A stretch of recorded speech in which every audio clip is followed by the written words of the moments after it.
9:34 now. A major bank with ties to the Queen City hit with not one but two class action lawsuits following an alleged cyber attack. The first filed in North Carolina federal court this past Saturday, the other on Monday.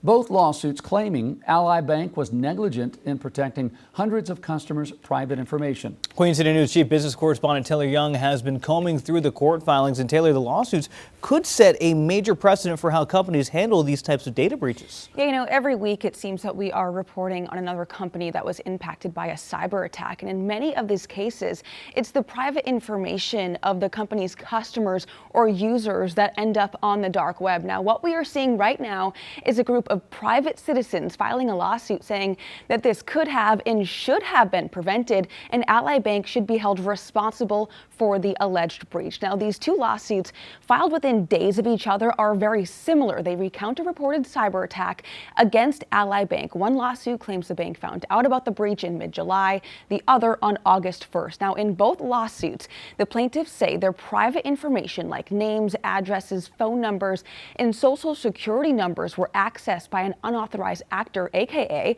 cyber criminals. The class members in both cases allege that Ally should have known the risk that financial institutions face with the rise in cyber crime and that the bank failed to properly protect them. I spoke with a cybersecurity expert in Charlotte who says, while companies are also a victim when breaches like this happen, they have the responsibility both ethically and legally to protect consumers' personal information. You should be expecting that someone is going to try to steal that data because people's personal information is valuable. When you're expecting that to happen, if you are not consistently taking a look at your plan that you have in place and reorganizing and rebuilding and testing and assessing and putting better measures in place, you are more vulnerable.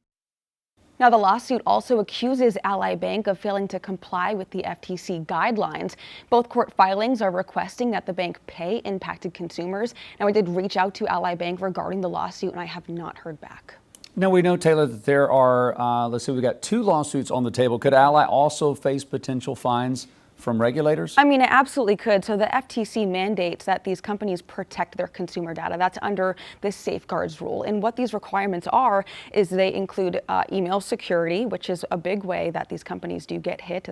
We don't know if that's the case here, but that is a massive risk that companies have, is with the emails that come in and out. We get them here in the newsroom. We know to avoid them. Also, data encryption.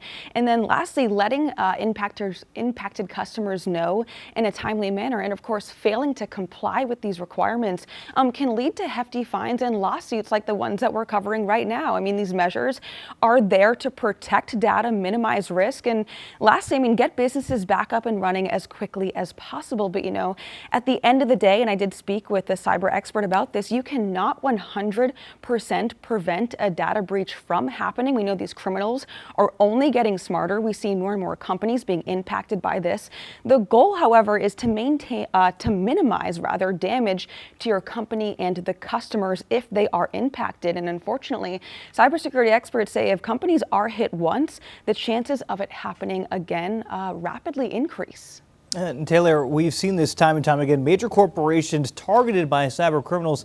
How is this impacting some smaller businesses? Are they targets as well? Well, we know that last year, an estimated 3,200 cyber attacks happened. That's an 80% increase from just the year before. And I think what is the most shocking data from all of this is that 50% of those cyber attacks actually happened to small businesses. And the cyber expert that I spoke with, she says, with the small businesses that they work with, many of them are actually unaware that they have to follow the same exact FTC guidelines that these big corporations are dealing with. So not only are they at a high risk of a cyber attack, but they could also be facing fines. They could also be facing lawsuits if a breach does happen.